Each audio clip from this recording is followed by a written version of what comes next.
Bapak, Ibu, dan saudara-saudari yang dikasihi oleh Tuhan, marilah kita mempersiapkan hati dan pikiran kita untuk menerima warta sukacita dari Tuhan pada hari ini, Kamis 14 Mei 2020. Bacaan pertama, pembacaan dari Kisah Para Rasul bab 1 ayat 15 sampai 17, dilanjutkan ayat 20 sampai 26.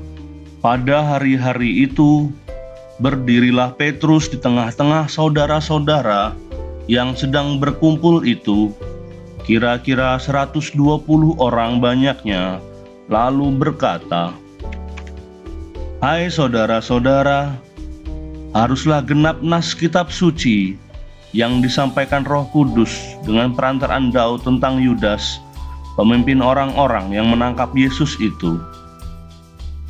Dahulu ia termasuk bilangan kami dan mengambil bagian di dalam pelayanan ini. Sebab ada tertulis dalam kitab Mazmur, biarlah perkemahannya menjadi sunyi, dan biarlah tidak ada penghuni di dalamnya, dan biarlah jabatannya diambil orang lain.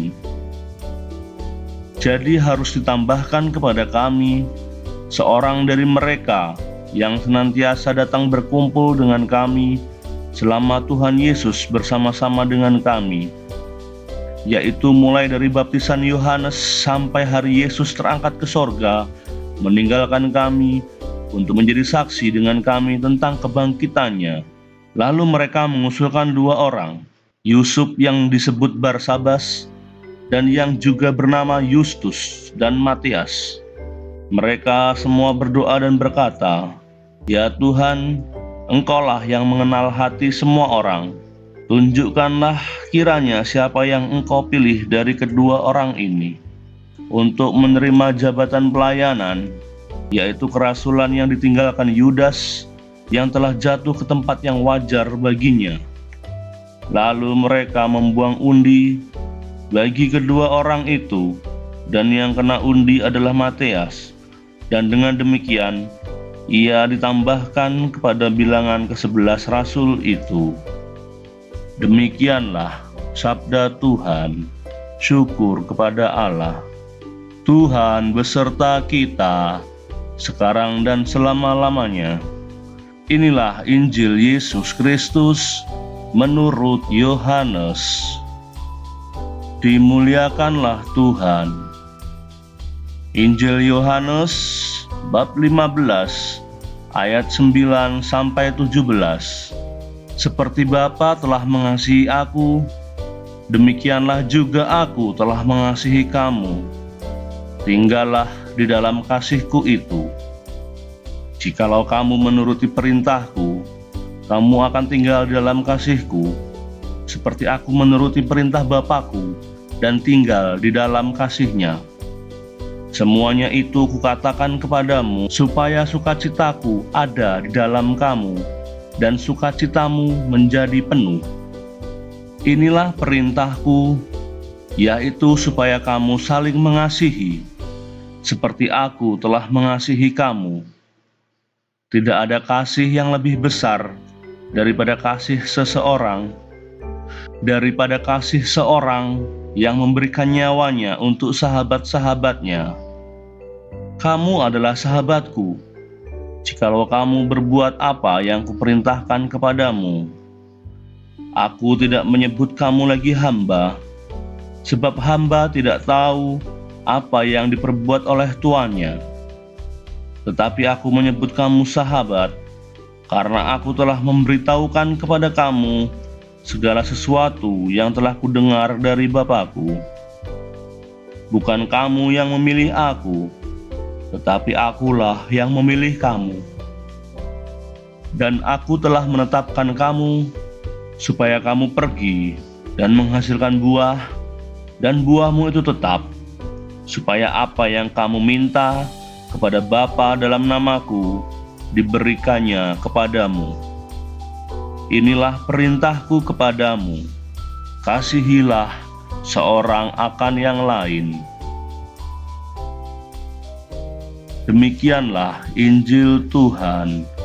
Terpujilah Kristus. Renungan Katolik Kamis 14 Mei 2020. Dalam Injil hari ini, Yesus mengatakan, "Jikalau kamu menuruti perintahku, kamu akan tinggal di dalam kasihku, seperti aku menuruti perintah Bapakku dan tinggal di dalam kasihnya." Tentu kita masih ingat bagaimana Yesus dicobai oleh orang-orang Farisi dan ahli-ahli Taurat. Mereka memberikan pertanyaan kepada Yesus, "Guru, perintah manakah yang terutama dan yang pertama dalam hukum Taurat?" Jawab Yesus, "Kasihilah Tuhan Allahmu dengan segenap hatimu, dengan segenap jiwamu, dan dengan segenap akal budimu. Itulah hukum yang terutama dan yang pertama. Dan hukum yang kedua, yang sama dengan itu ialah, kasihilah sesamamu manusia seperti dirimu sendiri. Pada kedua hukum inilah seluruh hukum Taurat terpenuhi." Kita dapat menghayati perintah tentang cintailah Tuhan Allahmu dengan 3 cara. Yang pertama, berdoa kepadanya, karena melalui doa kita dapat memanjatkan pujian dan syukur karena rahmat yang selalu diberikannya berlimpah kepada kita. Melalui doa kita dapat berkomunikasi dengan Tuhan. Melalui doa kita dapat menyampaikan kepada Tuhan apa yang menjadi harapan, keinginan, dan permohonan kita. Yang kedua, rajin mengikuti misa pada hari Minggu dan hari-hari raya yang telah ditetapkan. Perayaan Ekaristi merupakan perayaan iman. Dengan merayakan Ekaristi, kita mengungkapkan iman kepada Allah. Cara yang ketiga adalah cintailah sesamamu manusia, terutama mereka yang membencimu, karena Yesus telah berkata, "Kasihilah sesamamu dan berdoalah bagi mereka yang menganiaya kamu." Ya Tuhan yang Maha Mulia, ajarilah kami umat-Mu untuk melakukan perintah-perintah-Mu, agar kami layak tinggal di dalam kasih-Mu. Amin.